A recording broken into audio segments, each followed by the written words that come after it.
Welcome everyone to our Sparks in the Darkness series 5785 edition.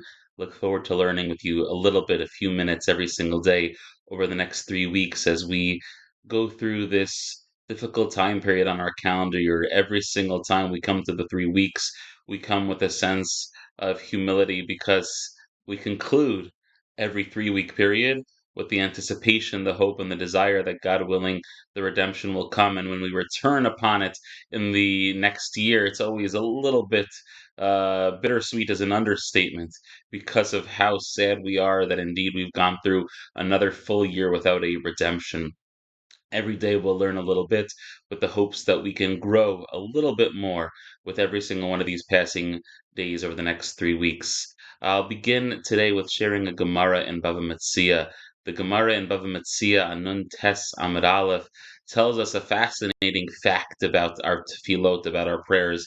Amar Rabbi Elazar said, Miyom shenechrav Beit Hamikdash, from the day that the Beit Hamikdash, from that the temple was destroyed, in Alu Shari Tefillah, the gates of tefillah have been closed off. They've been sealed, locked.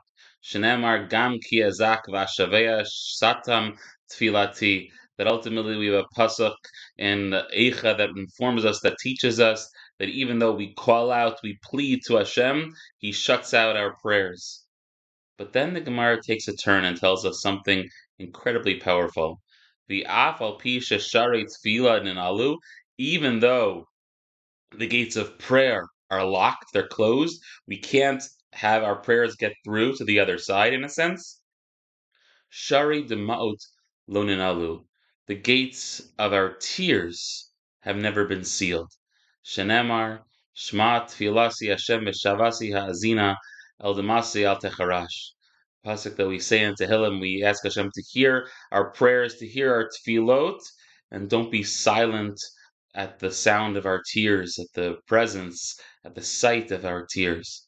We come to understand two things. Number one, that maybe just to sit there and read the words in a sitter, while at least that is one level to aspire to, that's really not the goal. To have an emotionless experience while davening is something we can't have. It's something that is almost ineffectual. Again, still better than nothing, but ultimately it has very little meaning, all things considered.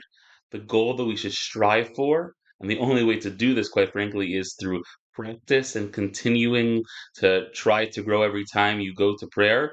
But the only time prayer is absolutely meaningful is when we shed tears, when we experience emotion, when we say not just the words that are in front of us, but the words that are in our hearts as well. Lesson number one from this Gemara is to realize that our tefillot need to be much more than perhaps they might be at times. We need to not just have the words said, but we need to have the tears felt and shed as well. More than that, we understand how important it is to be in touch with our emotions. In these times that we're living in particular, over the last almost 2 years since October 7th, 2023, the atrocities that our nation has faced in general and the personal difficulties that we have all faced in different ways have been immense. There is so much that we need Hashem's help for. There is so much that we need Hashem's support for. And the only way to really activate that, to be able to tap into that, is if we are able to be in touch with our emotions enough to be able to feel, express, and understand what it is that we need so that we can go to Hashem to ask for it. These are the two lessons. Number one, that our tefillot need to be deeper, more meaningful, more emotion filled, and that we need to be able to understand our emotions well enough in order to be able to serve Hashem to the highest and fullest degree. Hashem should bless us to continue to grow during this difficult time, and that God willing, I look forward to sharing more Torah over the next 3 weeks. Wishing everyone a beautiful day.